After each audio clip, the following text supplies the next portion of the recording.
What's up guys, welcome back to my channel, and today's topic is how much does it cost to have and raise a baby with your Filipina here in the Philippines. Stay tuned.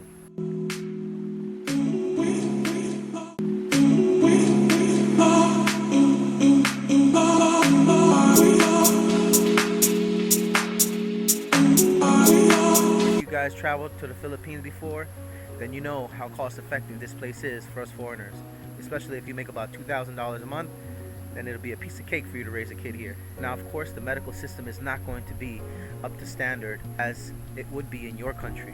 But sure enough, when you're raising your kid in the Philippines, maybe somewhere in the countryside or maybe inner city, the quality of life is going to be much better compared to where you live, just by culture and having your kid around the Filipino people, because the people here have awesome attitudes and they're happy as hell. And for me, that's just the kind of people I want my kid to be around.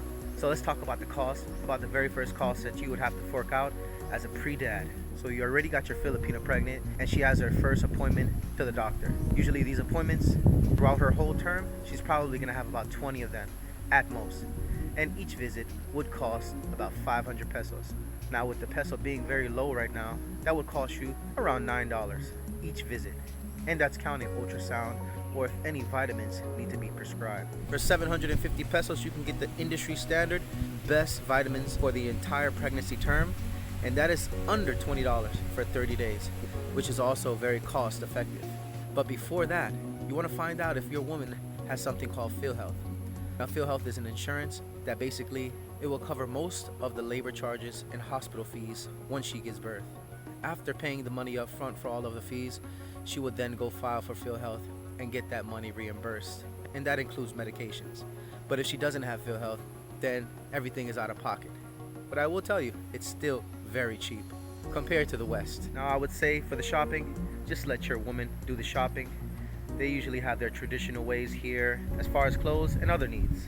Okay, and speaking of birth, you have two options.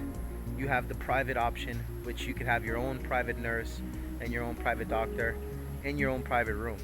That's the go-to one, and that costs about 20,000 pesos, which is equivalent to under 400, just under $400. Now this one is much more private, cleaner. It's gonna look like something similar to what you're used to back home as far as the room setup. Now if you don't get the private, then once your wife or girlfriend gives birth, she will be in a room with other women that just gave birth, and it could be a room of up to 10 other women with newborns crying, and it could be kind of a shock for you, especially if you see some of the hospitals, they're not modernized, so some of the hospitals are dirty and they do look like developing country status. The non-private, that one is covered by PhilHealth, so everything that you do pay, it's going to be reimbursed after all of the paperwork is sent in by your wife. Okay, let's talk about post-birth. All right, so your woman is still going to need to be on medication. In addition to that, your baby's going to need diapers. Your baby's going to need formula in case your woman isn't lactating. So expect the formula for a newborn to be around $40 for your top standard pack of milk. It would be a big box of maybe 5 packs, so it would be good enough for a month. It's pretty good. It's actually very affordable. Diapers are extremely affordable, and also wipes are extremely affordable. I would just suggest let your Filipina pick out everything, especially if you have the budget for it.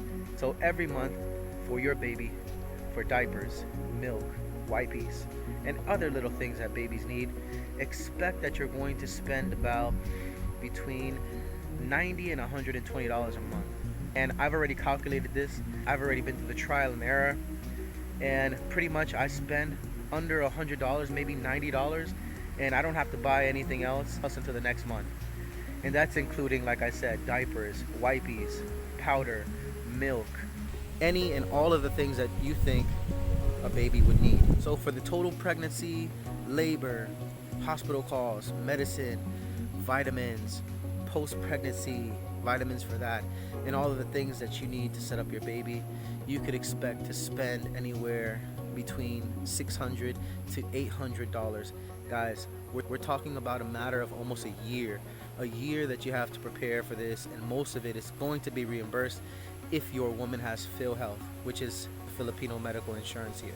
all in all, I think having a baby in this country is really affordable. And yeah, I was kind of nervous at first, but after trial and error, knowing when to get the things, knowing when your baby's gonna run out of these things, it yeah, it became very easy. It's a routine now. I just go once a month, buy in bulk, and yeah, it's very very affordable. And if you are on a $1,500 budget to $2,000 budget, you're gonna be golden. You'll be able to pay for all of this easily and still live a comfortable life. And also, if you ever needed a checkup for your baby, those are also mainly the same standard charge as any checkup here. It's 500 pesos, which is under $10 each visit. Medications in general in the Philippines are kind of expensive. There it is. Having a baby in the Philippines is quite cheap. And if you are planning to have a baby, then plan ahead of time and make sure you get everything before the baby is born to get your kid the best brands. Because even if you buy everything at the best quality, the best brands, it's still going to be very cheap, much cheaper than back home. So guys, let me know in the comments if you do have any babies. If you are an American or you plan to have a baby with a Filipina, let me know in the comments, what age are you? I would really like to know. And if you are a Filipino, Filipina, let me know if you do have a foreigner and if you have a baby with it. How was it? How was your experience with the cost of living and the cost of raising a kid? So until next time, guys, you all be safe. Thank you for watching. Don't forget to subscribe to my channel, like, and share this video with anybody you think may benefit for it. So peace out, guys. See you on the next vlog.